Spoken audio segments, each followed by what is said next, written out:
ذہن نشیں کر لینی چاہیے کہ ہر عورت کے 3 تقاضے ہوتے ہیں، وہ 3 چیزوں کی طلبگار ہوتی ہے، اسے اپنی ازدواجی زندگی میں 3 چیزوں کی ضرورت ہوتی ہے، یعنی ہر شادی شدہ عورت کی 3 ڈیمانڈز ہوتی ہیں۔ ان میں سے پہلی ڈیمانڈ اس کی پروٹیکشن ہوتی ہے، اس لیے وہ گھر بار چھوڑ کے آ جاتی ہے۔ اب جہاں آتی ہے وہ تو خاوند کی وجہ سے آتی ہے، وہاں اس کو پروٹیکشن چاہیے، اپنی جان کی پروٹیکشن، اپنی عزت کی پروٹیکشن، اپنے ایمان کی پروٹیکشن، اس کو پروٹیکشن چاہیے۔ کوئی ایسی جگہ ہو، سر چھپانے کی جگہ اس کے پاس ہو، وہ اپنے گھر میں اپنے بچوں کے ساتھ محفوظ رہ سکے، اس کا خاوند اس کی حفاظت کر سکے۔ اگر اس عورت کو پروٹیکشن کی سینس مل گئی تو اس کی ایک ڈیمانڈ پوری ہو گئی، اور یہ اس کا جو ہے فطری تقاضا ہے۔ اگر خاوند کسی جگہ بیوی کو ایسا رکھتا ہے کہ اس کو پروٹیکشن ہی نہیں دے پاتا تو پھر گھر کیسے آباد ہوگا؟ لہذا عورت کو پروٹیکشن ملنی چاہیے، اور اس کا یہ بھی ہوتا ہے کہ وہ بھی انسان ہے، یہ نہیں کہ اچھی باتیں ہوئیں تو تب تو ٹھیک ہے، ذرا سی غلطی ہوئی ہم تمہیں اکھاڑ کے پھینک دیں گے، جیسے کسی مرجھائے ہوئے پودے کو پھینک دیتے ہیں۔ تو یہ سیلف آف پروٹیکشن اس کے اندر نہیں ہوتی۔ خاوند ایسی محبت دے کہ بیوی یہ سمجھے کہ یہ میری اچھائی کو بھی قبول کرے گا، اور اگر مجھ سے کوئی کوتاہی ہوئی، اس کے اندر حلم اتنا ہے، ظرف اتنا ہے کہ یہ میری کوتاہی کو بھی قبول کرے گا، اصلاح کی کوشش کرے گا، یہ نہیں کہ مجھے توڑ کے پھینک دے گا۔ لہذا سب سے پہلی چیز جو بیوی کی ضرورت ہوتی ہے، اس کو پروٹیکشن چاہیے۔ خاوند اس کی اچھائی اور برائی کا ذمہ دار بنے، بیوی کو یہ تسلی دے کہ ہاں تم اب میری خاطر یہاں آئی ہو، اب تمہارے نفع نقصان کا میں ذمہ دار ہوں۔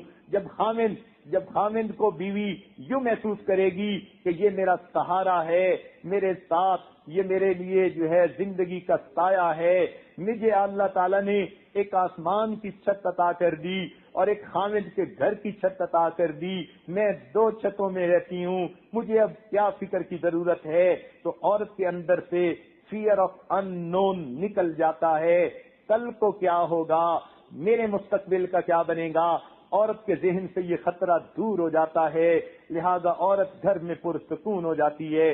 تو سب سے پہلی چیز ازدواجی زندگی میں عورت کو پروٹیکشن کی ضرورت ہوتی ہے، اور خاوند کو چاہیے کہ وہ یہ پروٹیکشن اسے پرووائڈ کرے۔ دوسری اس کی ڈیمانڈ جو اس کی شادی شدہ زندگی میں اس کی ضرورت ہوتی ہے کہ اس کو اپنے میاں کی اٹینشن چاہیے ہوتی ہے، خاوند کی توجہ چاہیے، خاوند اپنی بیوی کو وقت دے، اس کے ساتھ وقت گزارے، اس کا حال احوال پوچھے، یہ نہیں کہ خاوند جو ہے وہ دفتر کے کاموں میں مصروف ہے اور بیوی گھر میں بیمار ہے تو کئی دن اس کی طبیعت پوچھنے کی فرصت نہیں، اس کو ڈاکٹر کے پاس لے جانے کی فرصت نہیں۔ جب عورت کو جو ہے یہ محسوس ہوگا کہ میرا خاوند تو مجھے توجہ ہی نہیں دیتا، میری جو ہے وہ کسی ضرورت کا خیال ہی نہیں رکھتا، تو عورت کبھی بھی پرسکون زندگی نہیں گزار سکتی۔ لہذا خاوند کی ذمہ داریوں میں سے ہے کہ وہ اپنی بیوی کو اٹینشن دے۔ اٹینشن کا یہ مطلب نہیں ہے کہ گھر آ کے وقت تو گزار لیا مگر سارا وقت لڑتے جھگڑتے گزار دیا، اسے اٹینشن نہیں کہتے، یہ تو الٹا دوسرے کو بے سکون کر دینا ہوتا ہے۔ اٹینشن سے مراد کہ دوسرے کو توجہ ملے، اس کو سیٹسفیکشن ملے، ہر طرح کی سیٹسفیکشن، مورل سیٹسفیکشن اس کو دینا، یہ بھی خاوند کی ذمہ داری۔ سیکشل سیٹسفیکشن دینا، یہ بھی مرد کی ذمہ داری۔ تو اس کو سیٹسفیکشن پرووائڈ کرنا، تسلی مل جائے کہ خاوند میرے پاس آیا، اس کے زندگی کے کتنے باتیں ہوتی ہیں اس نے اپنے خاوند سے کرنی ہوتی ہیں۔ خاوند تو کبھی دفتر میں مصروف، کبھی اپنے بزنس میں مصروف، اور وہاں سے جب واپس آتا ہے تو بیوی بیچاری نے کتنی باتیں ہوتی ہیں جو خاوند کے ساتھ شیئر کرنی ہوتی ہیں۔ اب یہ میاں اگر کھانا کھا کے سو جائے گا اور بیوی سے بات بھی نہیں کرے گا تو پھر اس کو وہ مورل سپورٹ کہاں سے ملے گی؟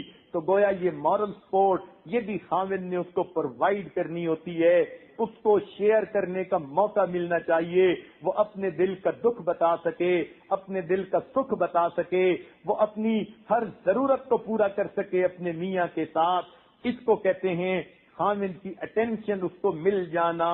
یہ نہیں کہ میاں جو ہے باہر سے آیا, بیوی اس کے لیے بنی سنوری اور گھر کو صاف ستھرا کر کے کھانا تیار کر کے بیٹھی ہے, خاوند آئے گا اور میرے ساتھ کھانا کھائے گا, اور خاوند صاحب اپنے بزنس کے کسی معاملے میں موڈ آف کر کے آئے اور آتے ہی کہنے لگے کھانے کی ضرورت نہیں, میں تو سو جاؤں گا.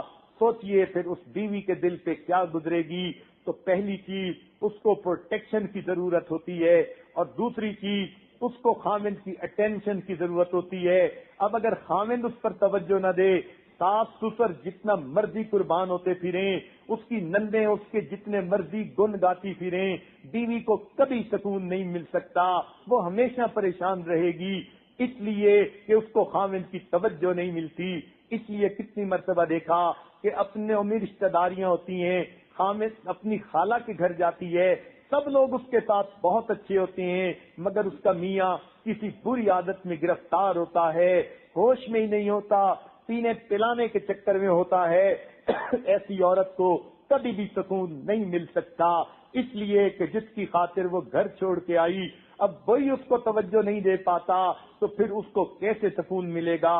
تو یہ اس کی شرعی ضرورت ہے اور ڈیمانڈ ہے, اور یہ خاوند کی رسپانسبلٹی ہے کہ وہ بیوی کو اٹینشن دے, تاکہ وہ بیوی اپنے دل کا دکھ سکھ اس کے ساتھ کر سکے, اپنا وقت اس کے ساتھ گزار سکے.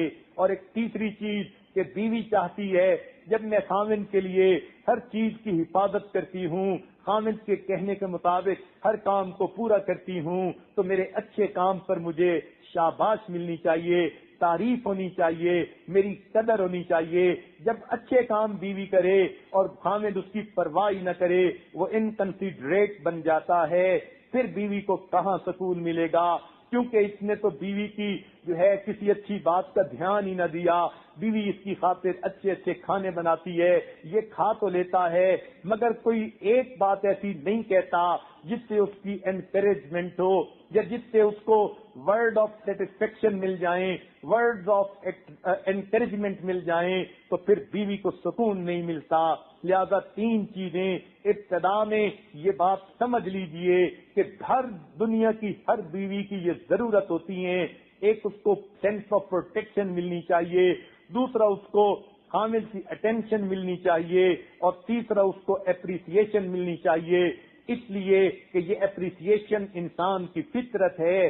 ہر بندہ اچھا کام کرتا ہے تو چاہتا ہے کہ میرے اچھے کام کو اچھا کہا جائے, تو اگر کوئی اچھے کو اچھا نہ کہے اس کا دل ٹوٹتا ہے.